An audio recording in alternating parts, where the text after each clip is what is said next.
Hello everybody. दोस्तों, Britain और America चाहते हैं कि इंडिया फ्रांस का साथ छोड़ दे और ऑकूस ग्रुप में शामिल हो जाए। तो क्यों ये दोनों ऐसा चाहते हैं और क्या इंडिया ऑकूस ग्रुप में शामिल होने के लिए फ्रांस का साथ छोड़ देगा? आइए जानते हैं इस वीडियो में।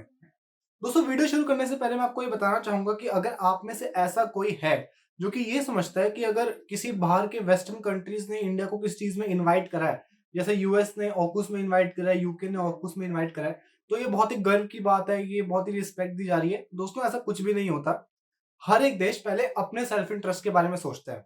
अगर ये दोनों इंडिया को किसी चीज में इनवाइट करना चाहते हैं तो डेफिनेटली इसमें इनका कोई ना कोई सेल्फ मोटिव है, ये इंडिया से कुछ ना कुछ चाहते हैं तभी ये इनवाइट कर रहे हैं। अदरवाइज कोई किसी को भी नहीं पूछता ऐसे। और जो कुछ भी सिनेरियो हो रहा है इस दुनिया में, मैं आपको बिल्कुल ही सिंपल भाषा में समझाऊंगा, बिल्कुल लेमन लैंग्वेज में समझाऊंगा। अगर आपको जियोपॉलिटिक्स की जीरो समझ है तब भी आपको ये टॉपिक बिल्कुल अच्छे से समझ में आ जाएगा। दोस्तों, पहले हमें ये समझना पड़ेगा कि ये ऑकूस है क्या।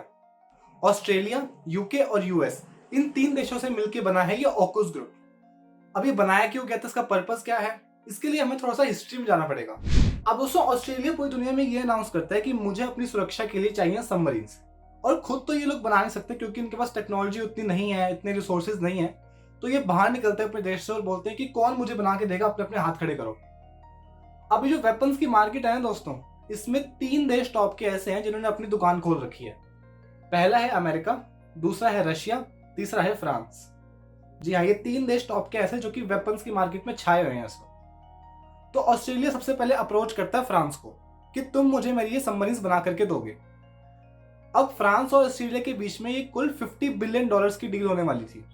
$50 बिलियन, क्या ये ज्यादा अमाउंट होता है? दोस्तों, बहुत ज्यादा अमाउंट होता है। इतना ज्यादा अमाउंट होता है कि आप ये समझ लो कि चाइना ने एक टाइम पे इतना ही अमाउंट देकर के पाकिस्तान को ऑलमोस्ट खरीद सा ही लिया था। आपको चाइना पाकिस्तान इकोनॉमिक कॉरिडोर तो याद आ ही रहा होगा, मैं उसी की बात कर रहा हूँ। खैर, अपनी कहानी पे हम वापस आते हैं। तो ऑस्ट्रेलिया और फ्रांस के बीच में ये डील चल रही थी। ये डील जो है $50 बिलियन से शुरू हुई थी और $90 बिलियन तक पहुंच गई थी। लेकिन अब यूएस ही चाहता है बीच में कि ये डील फ्रांस को ना मिलकर के यूएस को मिल जाए। अब वैसे तो फ्रांस हर चीज में अमेरिका के साथ रहता है, चाहे बड़ी बड़ी ऑर्गेनाइजेशन कितनी भी क्यों ना ले लो, G7 ले लो, यूरोपियन यूनियन ले लो, नेटो ले लो। नेटो एक मिलिट्री ऑर्गेनाइजेशन है जिसको यूएस लीड करता है, इसमें फ्रांस उसका मेजर पार्टनर है। लेकिन दोस्तों, फिर भी पैसा सबसे बड़ी चीज होता है। यूएस को फ्रांस एज अ कॉम्पिटिटर नजर आ रहा था ऑस्ट्रेलिया की सबमरीन डील के अंदर। अब यहीं पे अमेरिकन ऑस्ट्रेलियंस को बोलते हैं कि फ्रांस तुम्हें दे क्या रहा है, डीजल इलेक्ट्रिक सबमरीन दे रहा है ना, हम तुम्हें न्यूक्लियर पावर सबमरीन देंगे, ये डील तुम हमारे को दो फ्रांस से लेकर के। अब दोस्तों, इस मार्केट में ना दो तरह की सबमरीन ज्यादा चलती हैं। एक है डीजल इलेक्ट्रिक सबमरीन और एक है nuclear powered submarine. Diesel electric आपको नाम से समझ में आ गया होगा, जो कि डीजल और इलेक्ट्रिकली हेल्प से चलती हैं। और एक होती है न्यूक्लियर पावर्ड सबमरीन, जो कि न्यूक्लियर रिएक्टर से एनर्जी प्रोड्यूस करके चलती है। ज्यादा टेक्निकल ना बनाते हुए आप इतना समझ लो कि न्यूक्लियर पावर सबमरीन बहुत ज्यादा बेहतर होती है डीजल इलेक्ट्रिक से। अमेरिका की जो नेवी है ना, उसके पास टोटल 68 सबमरीन्स हैं, जो कि सारी न्यूक्लियर पावर सबमरीन है। इंडिया की बात करोगे तो कुल 16 सबमरीन्स है, जिसमें एक न्यूक्लियर पावर है, बाकी डीजल इलेक्ट्रिक है। हालांकि इंडिया आगे भी प्रोजेक्ट 75 अल्फा के चलते 6 न्यूक्लियर पावर सबमरीन एक्वायर करने वाला है। खैर, वो बाद की बात है। लेकिन यहाँ पे अमेरिकन ऑस्ट्रेलियंस को ये बोलते हैं कि तुम फ्रांस से ये डील लेकर के मुझे दे दो और मैं तुम्हें न्यूक्लियर पावर सबमरीन दूंगा। अब दोस्तों, यहाँ पे एक आप अपने पर्सनल लेवल पे एक चीज इमेजिन करो। आपने किसी से कोई डील करी है, बहुत लंबे टाइम से आप उस डील के पीछे बातचीत चल रही है, लेकिन वो फाइनल नहीं हो पा रही, पर अबाउट टू बी फाइनली है। आपने अपना पूरा टाइम लगा दिया, उसके ऊपर पूरे रिसोर्सेज लगा दिए, लेकिन एंड मौके पे आपका क्लाइंट बोलता है कि ये डील तुम्हें नहीं देंगे, हम डील किसी और को दे देंगे। तो आपको कैसा लगेगा? वहां पे बुरा ही लगेगा, ऑब्वियसली गुस्सा आएगा आपको। ऐसे ही फ्रांस के साथ किया ऑस्ट्रेलिया ने। ऑस्ट्रेलिया ने फ्रांस के हाथों में आई हुई डील अमेरिका को ला करके दे दी। इसके रिस्पॉन्स में फ्रांस ने अपना एम्बेसडर ऑस्ट्रेलिया से वापस बुलवा लिया और ऑस्ट्रेलिया के ऊपर एक बहुत बड़ी पेनल्टी लगा दी $862 मिलियन की। क्योंकि फ्रांस का इतना टाइम लगा था, इतने सारे रिसोर्सेज लगे थे, इतना पैसा लग गया था, और एकदम से ऑस्ट्रेलिया ने ये डील उठा करके अमेरिका को दे दी, तो ऑब्वियसली बुरा तो लगेगा फ्रांस को। तो इसलिए उन्होंने पेनल्टी लगाई और ऑस्ट्रेलियंस ने पेनल्टी पे भी कर दी। पैसा वेस्ट ही हुआ है, यहाँ पे काम तो आया नहीं कोई। बहरहाल, अब अमेरिका को ये सबमरीन्स बनाने का कॉन्ट्रैक्ट मिल जाता है और अमेरिका यूके की हेल्प से सबमरीन्स बनाएगा अमेरिका में ही, जिसमें ऑस्ट्रेलिया जो है इनका क्लाइंट स्टेट है। तो ये ऑस्ट्रेलिया, यूके और अमेरिका तीनों मिलके आपस में एक ग्रुप बनाते हैं जिसको बोलते हैं ऑकूस।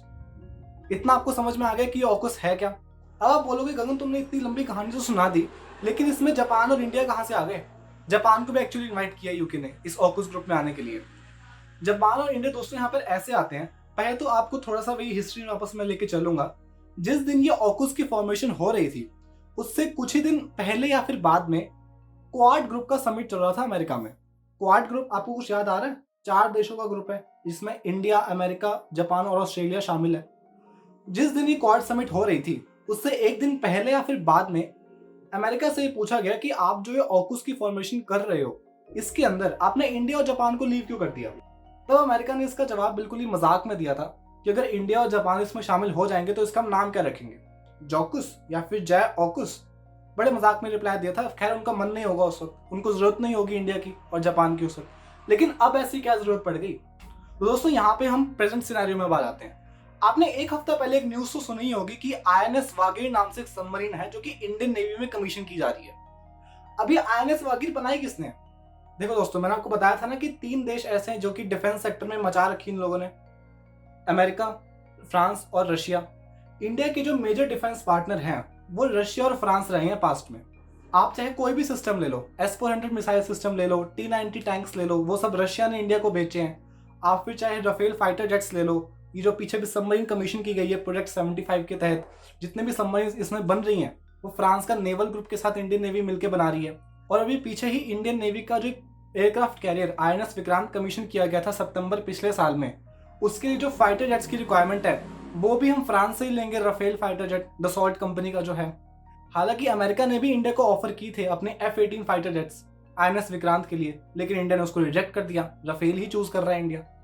तो जितने भी बड़े बड़े डिफेंस कॉन्ट्रैक्ट्स हैं जो इंडियन नेवी देती है बाहर के देशों को, फॉरेन कंपनीज को, वो ज्यादातर तो रशियन कंपनीज को देती है या फिर फ्रेंच कंपनीज को देती है। और अभी अमेरिका और यूके को इतना दिख रहा है कि इंडिया का जो डिफेंस सेक्टर है उसमें बहुत ज्यादा पैसा है। इंडिया का डिफेंस बजट है almost I think 70 to 80 billion dollars का इस वक्त, और इंडिया के साथ डिफेंस डील्स करने में इनको बहुत ज्यादा फायदा हो सकता है। तो इसीलिए ये लोग ऑकुस में इंडिया को इन्वाइट कर रहे हैं। लेकिन जापान को क्यों इन्वाइट कर रहे हैं? दोस्तों आपको इतना तो पता ही होगा कि जापान की सुरक्षा की जिम्मेदारी अमेरिका ने ले रखी है वर्ल्ड वॉर 2 के टाइम से। आपने बचपन में ये पढ़ा होगा कि जापान के हिरोशिमा और नागासाकी के ऊपर 2 न्यूक्लियर वेपन्स टेस्ट किए थे अमेरिका ने। तब अमेरिका ने जापान को ये कहा था कि तुम अब से अपनी मिलिट्री पे उतना पैसा खर्च मत करो, अपनी डेवलपमेंट पे खर्च करो, अपनी इंटरनल पॉलिसीज पे खर्च करो, तुम्हारी मिलिट्री की जिम्मेदारी हम लेते हैं। और जापान के लिए जो सबसे बड़े थ्रेट्स हैं चाइना और नॉर्थ कोरिया, इनसे सुरक्षा की जिम्मेदारी ले रखी है अमेरिका ने। लेकिन ये जो 2023 और 22 का समय है, इस टाइम पे चाइना और नॉर्थ कोरिया जापान को थ्रेट करना छोड़ो, ये यूएस को थ्रेट करने लगते हैं। जिसने सुरक्षा की जिम्मेदारी ले रखी है ये लोग उसी को थ्रेट कर रहे हैं। तो जापान को अपनी सिक्योरिटी खुद के हाथों में लेना ज्यादा सही लग रहा है इस वक्त। इसीलिए जापान की गवर्नमेंट ने 862 बिलियन डॉलर्स एलोकेट किए हैं अपने डिफेंस सेक्टर के लिए। दोस्तों 862 बिलियन डॉलर्स मजाक की बात नहीं है। अगर आप पाकिस्तान की इकोनॉमी को डबल से भी ज्यादा ऐड कर दोगे ना, तब जाके नंबर आएगा 862 बिलियन डॉलर्स। और जापान इतना पैसा सिर्फ अपने डिफेंस सेक्टर में डाल रहा है। और आपको ये जान के हैरानी होगी कि इतना सारा बजट लेकर के जापान किससे डिफेंस डील करने गया? फ्रांस से। अब आपको समझ में आ गया होगा कि अमेरिका और यूके ये क्यों चाहते हैं कि जापान और इंडिया ऑकुस में शामिल हो जाएं, ताकि सारी डिफेंस डील्स इंडिया और जापान ऑकुस ग्रुप में करें, यूएस से करें, यूके से करें। ये सारा दोस्तों मैटर जो है पैसे का है और डिफेंस डील्स का है। लेकिन क्या इंडिया रेडी है ऑकुस में जाने के लिए? दोस्तों मुझे नहीं लगता कि इंडिया बिल्कुल भी रेडी है ऑकुस में जाने के लिए। इंडिया के फ्यूचर प्रोजेक्ट से लो, अभी जो इंडिया का प्रोजेक्ट 75I चल रहा है जिसके अंदर कुल 6 सबमरीन्स इंडिया ने एक्वायर करनी है। सारी डीजल इलेक्ट्रिक सबमरीन्स हैं 6 की 6 है, जिसमें से 5वीं अभी INS वागीर कमीशन हुई थी जिसको नेवल ग्रुप और इंडियन नेवी ने मिलकर बनाया। 6ठी INS वागशीर नाम से सबमरीन है जो कि इस साल के एंड तक कमीशन होएगी, वो भी फ्रांस के साथ मिलकर बनाई है। और आने वाले एक प्रोजेक्ट 75 अल्फा में जो कि 2015 से एक्टिव है, इसका कॉन्ट्रैक्ट भी इंडिया ने फ्रांस की कंपनी को ही दिया है, जिसमें इंडिया 6 से 7 न्यूक्लियर पावर सबमरीन एक्वायर करेगा। प्लस रशिया के साथ भी इंडिया की डिफेंस सेक्टर बहुत स्ट्रॉन्ग रहते हैं। क्या अमेरिका ने कभी ऑफर किया है इंडिया को? दोस्तों बहुत बार ऑफर किया है अमेरिका ने इंडिया को डिफेंस डील्स के लिए।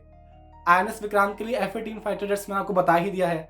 उनका एक स्ट्रेटेजिक बॉम्बर है जो हाल ही में लॉन्च हुआ है, अमेरिका वो भी बेचना चाहता है इंडिया को। दोस्तों बहुत सारी चीजें हैं। अब आपको समझ में ये चीज आ रही होगी कि क्यों ये इंडिया के पीछे पड़े हैं इस ऑकुस में शामिल होने के लिए। कोई लगाव नहीं है उसमें किसी देश से, सिर्फ पैसे की बात है और पावर की बात है। अभी जो रशिया यूक्रेन वॉर चल रही है इसके अंदर आपको क्या लगता है कि अमेरिका और नेटो को बहुत ज्यादा सिंपैथी है यूक्रेन से? दोस्तों बिल्कुल कोई सिंपैथी नहीं है। जितना लंबा ये युद्ध चलेगा उतने ज्यादा अमेरिका के हथियार बिकेंगे। अभी जो चाइना और ताइवान का कॉन्फ्लिक्ट चल रहा है, इसके अंदर क्या ताइवान के साथ सच में अमेरिका खड़ा हुआ है? दोस्तों, कोई अमेरिका नहीं खड़ा ताइवान के साथ। जब तक ताइवान के अंदर वो TSMC कंपनी है, ताइवान सेमीकंडक्टर मैन्युफैक्चरिंग कंपनी, तब तक अमेरिका ताइवान के साथ खड़ा, अदरवाइज कोई भी ताइवान के साथ नहीं है। ताइवान की क्योंकि इकोनॉमी बहुत अच्छी है, $862 बिलियन के आसपास की उनकी इकोनॉमी है। उनके पास ताइवान सेमीकंडक्टर मैन्युफैक्चरिंग कंपनी है जो कि दुनिया का लगभग 60 to 70% सेमीकंडक्टर सप्लाई को चेन को कंट्रोल करती है। इसलिए अमेरिका ताइवान के पीछे पड़ा हुआ है कि हम उसकी सुरक्षा करेंगे, हम चाइना को वो नहीं लेने देंगे। दोस्तों, सारी बात पैसों और पावर की होती है। तो दोस्तों, उम्मीद करता हूँ कि आपको एक पूरा सिनेरियो समझ में आ गया होगा कि क्यों इंडिया और जापान को ये ऑफर कर रहे हैं कि ऑकूस में शामिल हो जाएं। मिलता हूँ आपसे नेक्स्ट वीडियो में। धन्यवाद।